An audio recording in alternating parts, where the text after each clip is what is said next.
Welcome back, everyone, to the brand transformation series here at Big Red Jelly. I'm Josh Weber, CEO and co-founder of this agency, and I am with Mallory Baldwin, brand director.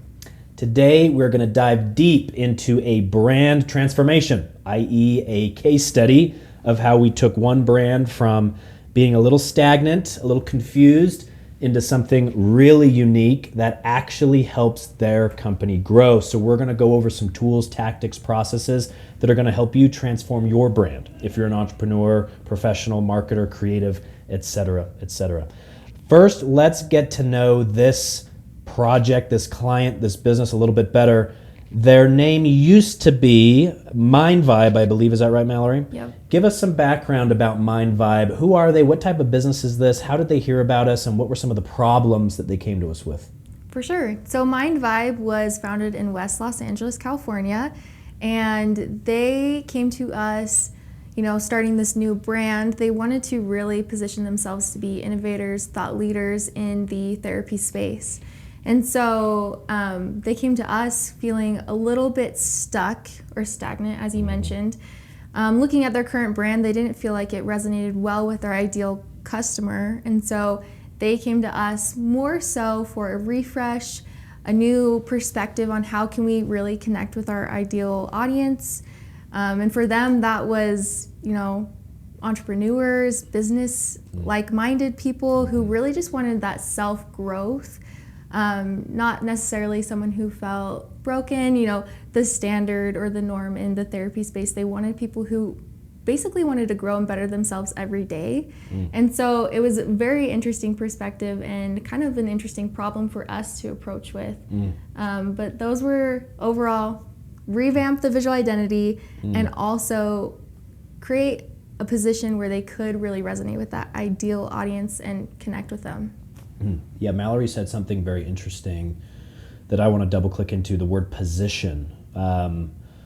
Shout out to Mellow Therapy and the co-founders, Amanda and Taylor, and shout out to our business development team, Jaden in particular. We have a whole discovery phase that we do before we even agree to work with a potential client. And when Mind Vibe, at that point in time, came to us and we're having discussions with Jaden, they already knew a couple things. And I want people who are watching and listening to this to kind of internalize these points. They are in a crowded space, a therapy company or a therapy business in Los Angeles. Think about how competitive that landscape is. And before you get overwhelmed and think, well, gee, I have a company and I'm an electrician, I'm a handyman, I'm a graphic designer. You're in a competitive space, and being successful isn't always about having a brand new idea and product. Chances are you're not gonna have something brand new, and if you do, great ideas are worth nothing unless you can't execute. But if you can position your product or service just a little bit differently, it can be the difference between a failed business and a successful business. And so when Mallory, when you said, I think they might have came to us at first for some visual identity, want to refresh, want to look different. When we started to do our discovery in the brand phase and dig deeper, I think we found that there were some bigger questions that need to be answered. So can you walk us through what the discovery call was like with Mind Vibe? What were some of the questions you asked, and what were some of the problems that you uncovered? Yeah, for sure. So initially, our discovery process does go over visual identity. We obviously want to cover that. But some other questions we do ask is, why did you start this company?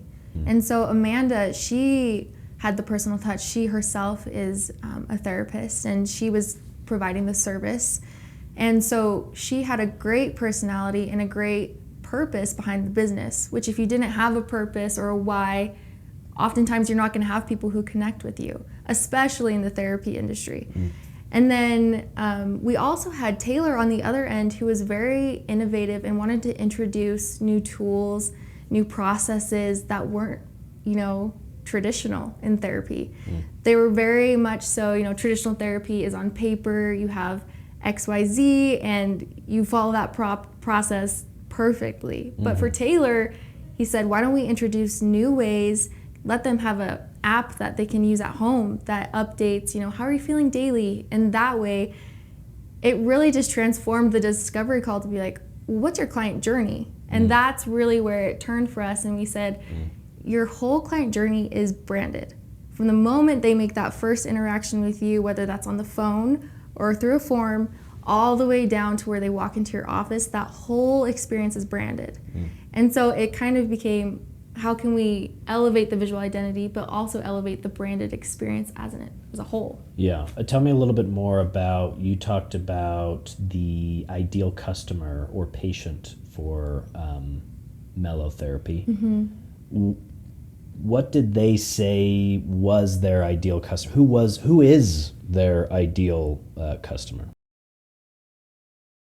So for them, they had a very interesting term that we really latched onto, and it was high functioning.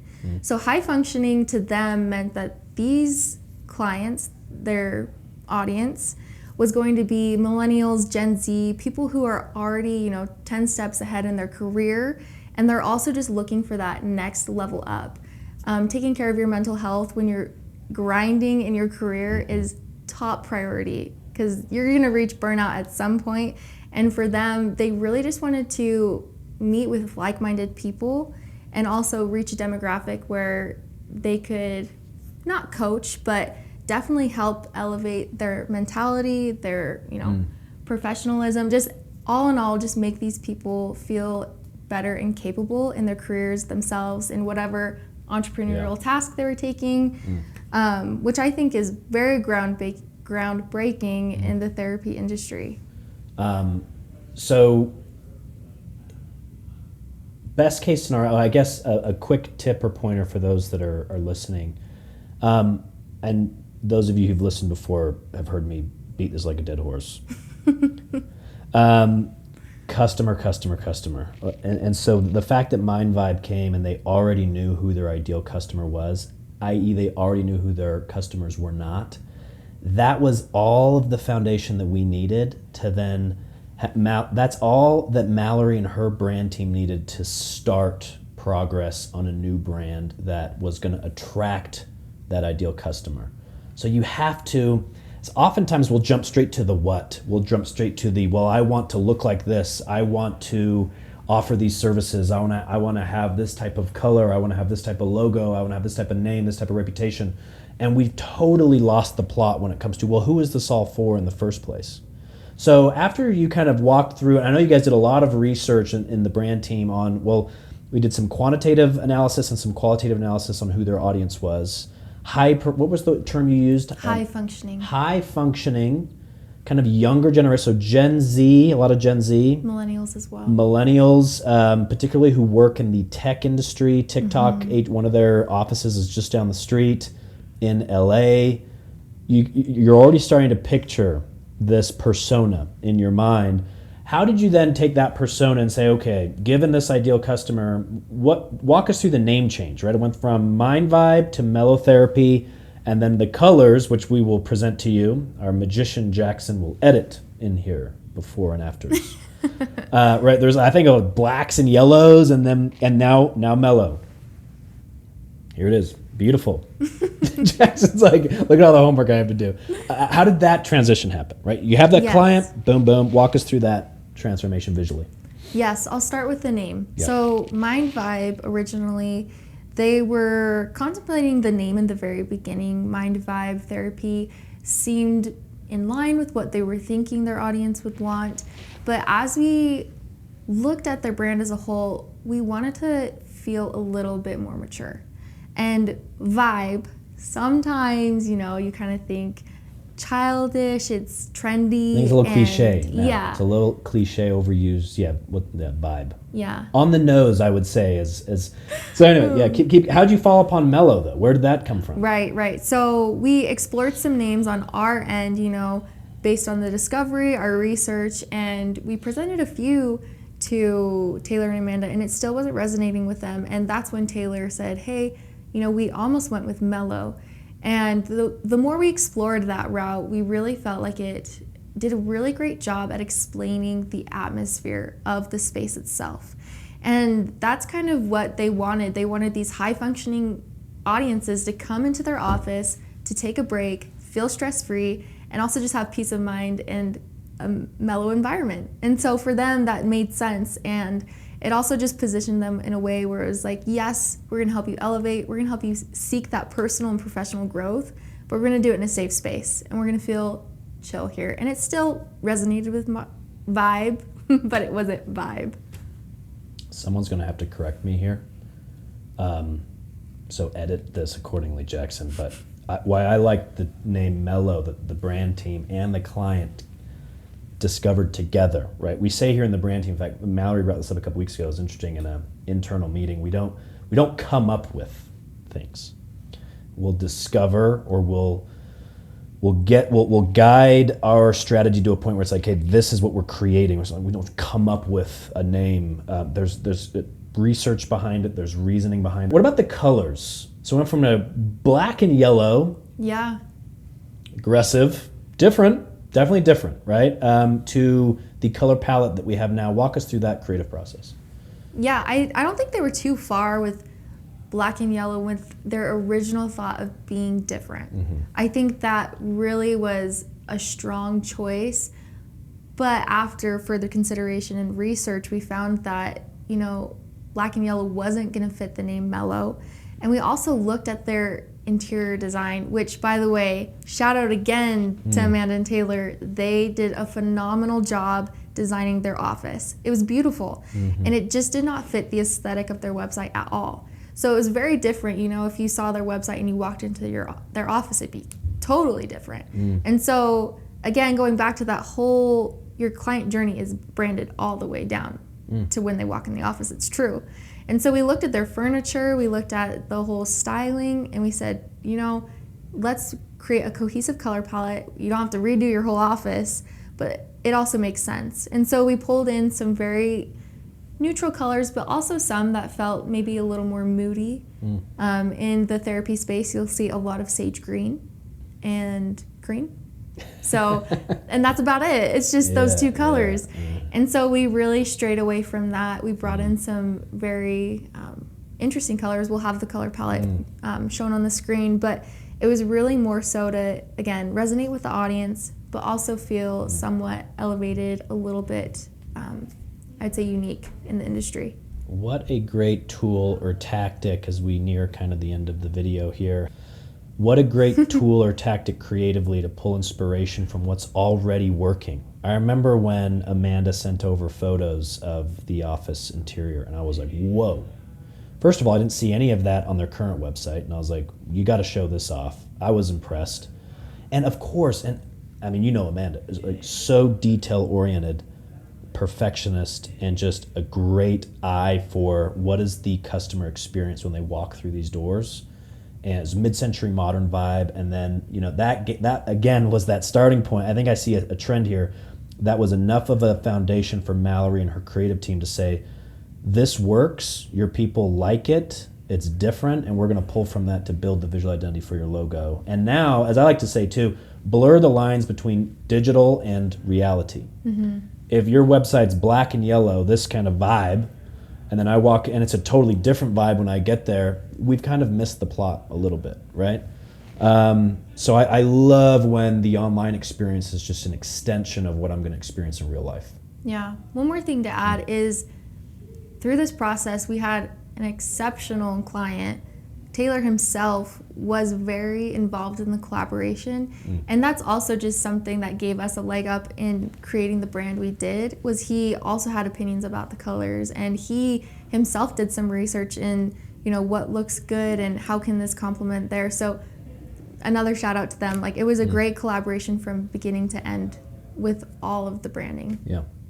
To wrap this video up, I'm going to give 3 tips, and while I'm giving my 3, I'm going to put you on the spot at the end. You're going to give your 3. But for those in the service space, right, if you have a service business, here would be 3 brand transformation tips that I would give, okay, that I learned having worked with Mellow Therapy. Number 1 is obsess over and understand your ideal customer. Understand who you want to work with and who you do not want to work with. That's easier said than done, I understand that. Number 2, if there's one thing I learned working with Mellow, do not be afraid to be different, okay? Go picture in your mind a therapy website. No offense to any therapists that are listening here. And if I see another picture of stacked river stones and a quote from the Bhagavad Gita or Buddha, I'm going to lose my mind. Again, no, it's just like, be different. I remember I did a decent amount of research for this client. I went to 50 plus different therapy websites here in Utah, and all of them were the same. And I filled out 50 different quote forms to schedule an appointment. And by the way, I never did therapy until this client, and then I had my first appointment. Therapy's awesome. And out of the 50, only 5 got back to me, and only 1 followed up more than once. So that's a whole sales process, which we can talk about that. But there were the 5 that got back to me. There was 1 that I was particularly interested in because their branding was just different. It felt different to me. So going back to the pointers here, understand your ideal customer. Do not be afraid to be different, and blur the lines between digital and reality. Pull inspiration from what's working in your business and put that out there digitally so you can have a better branded experience, like Mallory said. Those would be my 3 quick tips for those in the service space. Mallory, what would your tips be? Yeah, tip number 1 for me is going back to that full branded experience.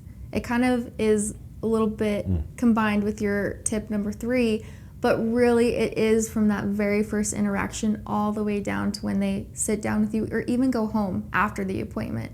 How are you making it a full branded experience, because it's not just your visual identity? So how to say that succinctly? It's a branded experience. Branded experience. Yeah, branding is an experience. Absolutely. Yes. Yeah. And then tip number 2 is just having a purpose or why. If you're not creating things strategically or based off of research or your ideal audience or client, you're just creating fluff and it's a shot in the dark. You're not going to know if it's really going to resonate with your client. And you just have that much more of a better chance of having a successful brand if you have a reason behind it. Can I give you a number 3? Yeah. Mallory's going to say yes to this as soon as this. She's too maybe humble or shy to share number 3. But if you're considering working with an agency or creatives, let them be experts in their and that's why Mellow was a success. I think Mallory said this earlier, was that they were the perfect client because they had a vision. They knew who their ideal customer was. They were forward thinking and they knew what they wanted their business to be at the end of the day, but they also let Mallory and her creatives do their thing, right? So, hey, here's the interior of our office, which we've obsessed over. Look at these photos. And then that was enough for Mallory and her team to say, this, we can build on this. We can rebrand. We can take their visual identity to a whole nother level. So that might be number 3 that I would suggest, is have a vision for your business, but if you're going to hire creatives, let them do their thing, and you'll get better results. You'll get a case study like Mellow Therapy, in my opinion. Thoughts? Yeah, if I were to add anything to that, it's just working with people who can read between the lines. For someone maybe off of Fiverr, or just someone who's going to be a quick $300 for a logo, they're just going to create whatever you tell them to. But if you hire a strategist, the strategist is going to read between the lines and really just pick up those small, subtle cues, like your image of your office. Or maybe it's one random thing you say about a memory you had when you first thought of your business idea. It really just goes down to those reading between the lines and finding something that can, again, create that purpose or why. But yeah, I think it was great. Loved the client. Wish them all the best. Yeah, well said. Guys, tune in next time for another brand transformation. There are core principles here that you will learn that you can apply on your own brand. Your brand is everything. Your brand is everything, and you can transform your brand and see the results. Thank you.